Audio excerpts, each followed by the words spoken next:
گناه زمونږ نه کیږي که نه؟ استغفار به وایو. نبی کریم صلی الله علیه وسلم مبارک فرمایي زه په ورځه کې سلزلې استغفار وایم چې نبی مهربان صلی الله علیه وسلم مبارک استغفار وایي چې الله پاک جل جلاله ورته مخکینی او رستنی هر څه معاف کړي دي او سره د دې نه چې پیغمبر مبارک نه ګناه نه کیږي، پیغمبر مبارک معصوم وي او بیم استغفار وایي. نو زه تو خو ګناهګار یو، په کار ما او تعالی دی چې استغفار وایو. ګورئ چې کافرانو به دا وي چې الله جل شانه کو چرې دا قرآن کریم حق وي نو یې په موږ باندې د اسمان نه کاڼي را نازل کا. دی خو چونکې منکرو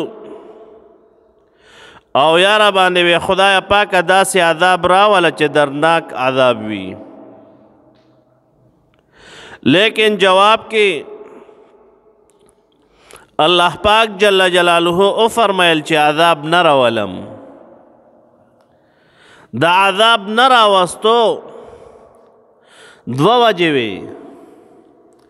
یوه وجه دا وه چې جناب نبی کریم صلی الله علیه وسلم مبارک تشریف فرماو په هغې قوم کې، په هغې زمانه کې جناب نبی کریم صلی الله علیه وسلم مبارک تشریف فرماو نو د پیغمبر مبارک علیه السلام په موجودګۍ کې الله پاک جل جلاله عذاب نه راولي. او دویمه ده چې کم قوم استغفار وایي بخښنه غواړي نو الله پاک جل جلاله بیم په هغې قوم باندې عذاب نه راولي، دنیاوي عذاب پې نه راولي.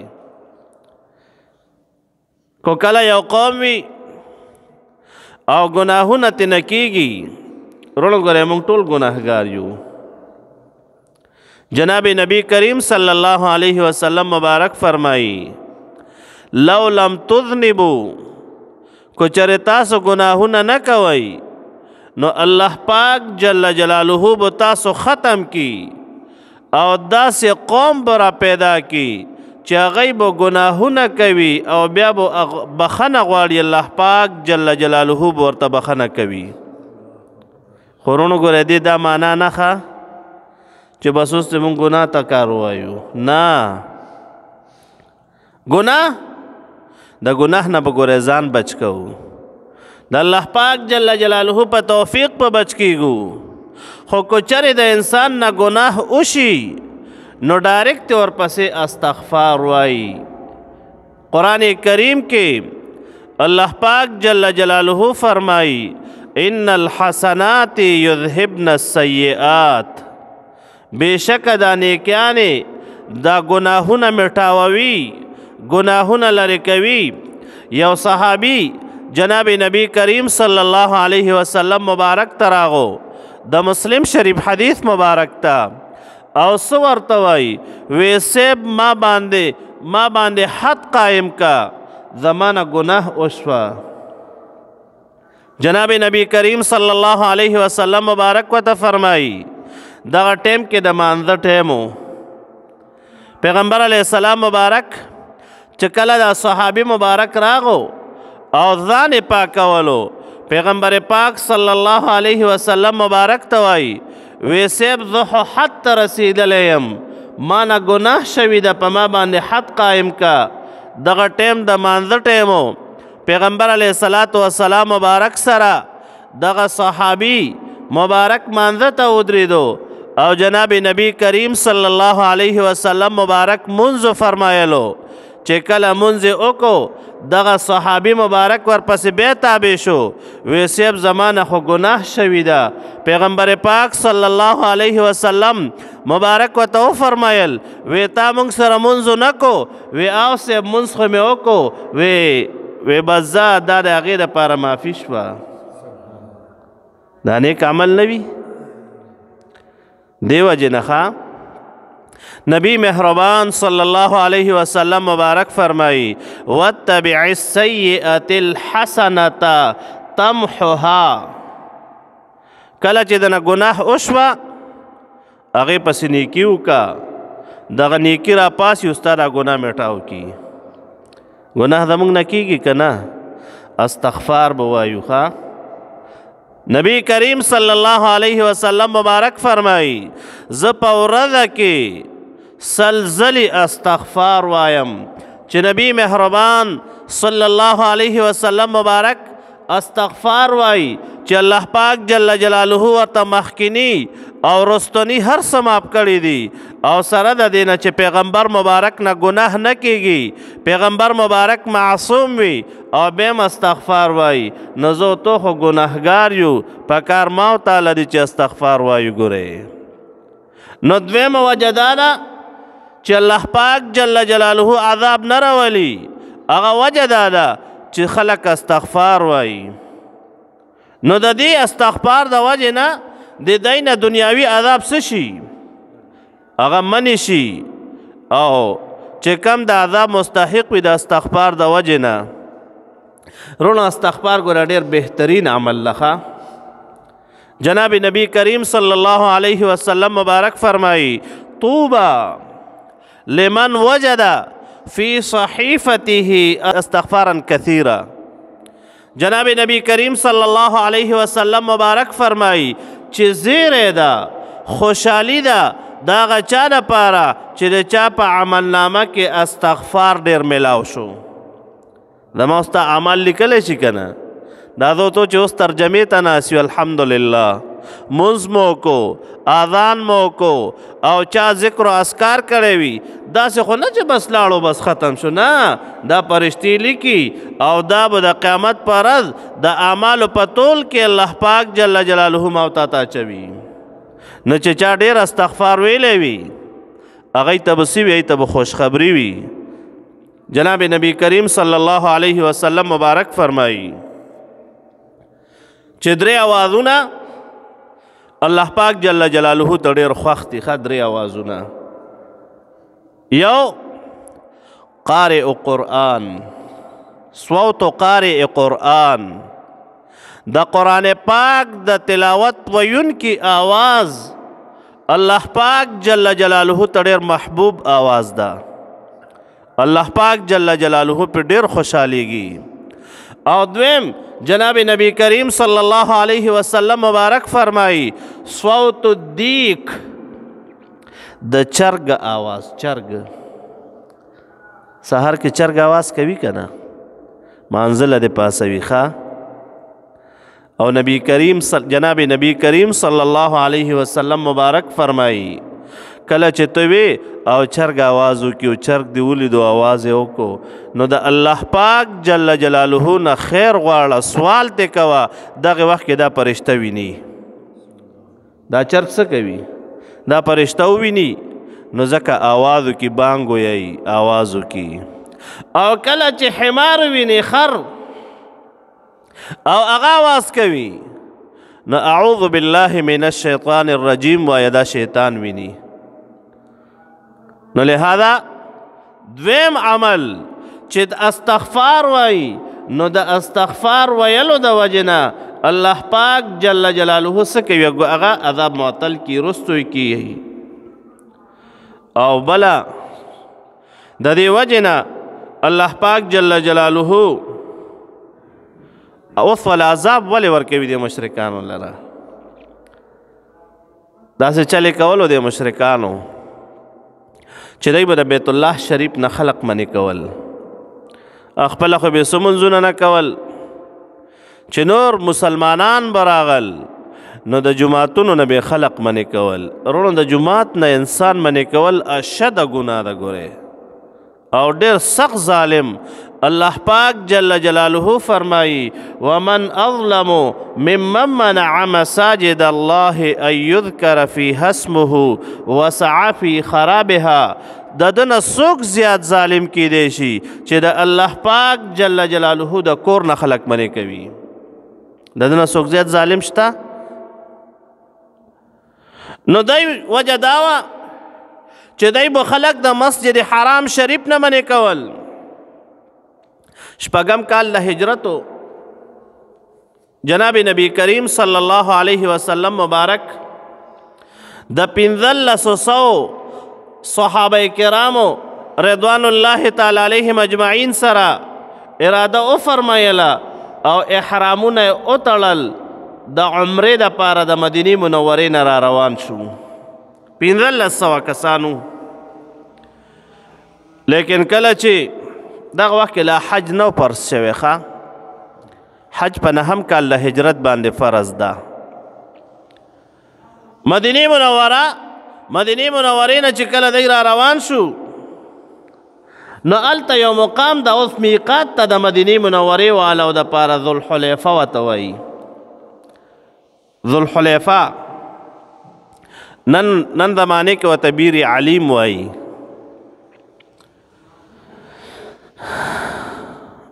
پیغمبر علیه السلام مبارک احرام وتړلو او د مکې مکرمې په طرف باندې را روان شو.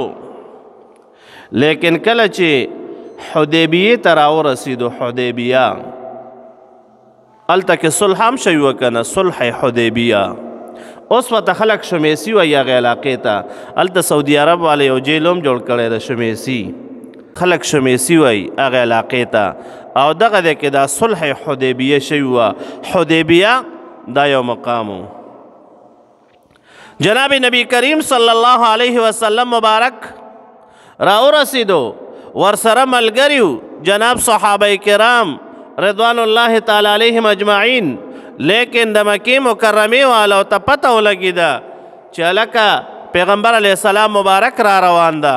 نو هغوی غوغا جوړه که او دا وی چې هلکه دی خو جنګ له را روان دي. هغوی ځان مسلح کو اخل کو او چغې جوړې کې. بعض ورته وی چې نه اخو مسلح نه دي ای خو احرامونه تړلی دي ای خو د عمرې په نیت را روان دي او هغوی خو دا وی لبیک اللهم لبیک دا آوازونه کوي او لبیک بعمره دا آواز به کوي. احرام چې وتړې که نه احرام نو بیا به دا تلبیه شروع کړي چې څنګه احرام وتړې بس تلبیه به ووایې بس ته بس محرم شوې. بیا په تا باندې چې مخکې د احرام نه کم شیان حلال و هغه در باندې حرام شو. ته بیا ټوپۍ نشي په سره ولی. احرام چې دی وتړلو که نه احرام سوي 2 صادره وي یو نه لنګ ووای او یو به چې کم ده په وجې باندې بس داسې رواچوي په صادر بس دا ستا احرام ده. او زنانه دپاره احرام کپړې دي د هغې احرام خپلې کپړې دي بس. زنانه به مخ نه پټوي ښه د احرام په حالت کې او سړی به سر هم نه پټوي. چې احرام دې وتړلو نوکونه به نه اخلې سر به نه پټوي کپړې به نه اچوي خوشبو به نه لګوي او د خپل بدن د حصې نه که پرس کې یو چینجی یا ته څه پرېوتل هغه به هم نه مړوې ګورې بس پرېوتو ابو نه مړوې. ښه چې دا نه کوې نو جنګ کولی شې څه نه. جناب نبی کریم صلی الله علیه وسلم مبارک احرام تړلی و د هغوی مبارکو ملګرو احرامونه تړلی و نو جنګ له څنګه راغل. دغه وخت کې بیا صلح هم شوي ده. پیغمبر پاک صلی الله علیه وسلم مبارک په دغه مقام کې تشریف فرما شو. د کافرانو د اړخ نه کسان به تلل راتلل خو صلح نه کیده. یو ځل پیغمبر علیه السلام مبارک له یو سړی راغو سهیل یا سهل رضی الله عنه اوس خو مبارک صحابي ده خو هغې وخت کې لا ایمان نه و راوړی. پیغمبر پاک صلی الله علیه وسلم مبارک ته د کافرانو د اړخ نه راغو. پیغمبر علیه السلام مبارک وفرمیل څوک راغلی ده وی سیب سهیل یا سهل. جناب نبی کریم صلی الله علیه وسلم مبارک وفرمیل سهل الامر ان شاء الله اوس په ان شاء الله کارم آسان شي. بیا صلح وشوه. نه اسلام کې نیکپالي شته ښه خو بدپالي نشته. ګورې لکه زموږ دا پښتانه چې وایي سبا کې پېښور ته لاړ شي کار دی ونه شي د پلاني په مخ باندې وتې هم سپېره نه دا جرم ده. یا کراغ راشي کارغه او په دیوال د ناس وي هغه آوازونه کوي روټۍ غواړي غریبو وږی وي او ته ورته وایې پلانې شه او ډنګرې شه. نه دا نشته په اسلام کې. ګورئ اسلام ما او تا ته ګورئ د خیر عمل ښودلی ده او اسلام کې نیک پالي شته خو ګورئ بدپالي نشته. بعضې خلک وي که نه چې پېښور ته لاړ شي کار یې ونه شي چې کور ته راشي دا د دې پلاني په مخ باندې وتی یم هلکه نه څه چلو شو تاله به څوک مخې له نه راځي. جناب نبی کریم صلی الله علیه وسلم مبارک سره صلح وشوه او صلح دا وشوه چې تاسو به سخت کال عمره نه کوئ او را روان کال له به راځئ خو لیکن 3 ورځې به تېروئ او بیا به ځئ. نو دا څومره ظالمانو دا خلک چې د عمرې نه یې منې کړل د مسجد حرام شریف نه یې منې کړل. وما كانوا اولیاءه الله پاک جل جلاله فرمای او دا د مسجد حرام شریف اولیام نو متولی نم نو. ولی متولی خو نیک سړی وي متولی خو موحد وي او دی خو مشرکانو. دا چا چې پیغمبر پاک صلی الله علیه وسلم مبارک د بیت الله شریف نه منې کول نو هغه خلق خو مشرکانو او د جماعت متولی به موحد وي.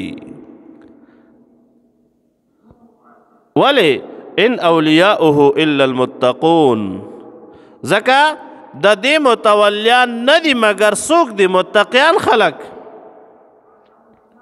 ځکه جماعت کې خلق الله پاک جل جلاله ته یوازې آواز کوي وان المساجد لله فلا تدعوا مع الله احدا. دا جماعتونه د دې دپاره دي چې الله پاک جل جلاله پکې یوازې را وبللی شي د الله پاک جل جلاله سره بل څوک را ونه بللی شي. نو لهذا